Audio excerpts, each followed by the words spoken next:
मलाई कसैले तपाईलाई सबैभन्दा खुसी के कुरामा हुन्छ भनेर सोध्यो भने भिडियोबाटै प्रष्ट हुन्छ।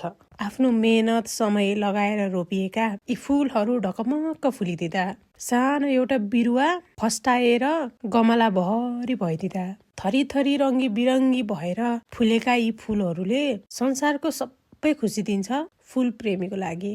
जसलाई फूलहरू मन पर्दैन उनीहरूलाई मैले अहिले भनिरहेको कुराहरू कस्तो वायात लाग्न सक्छ।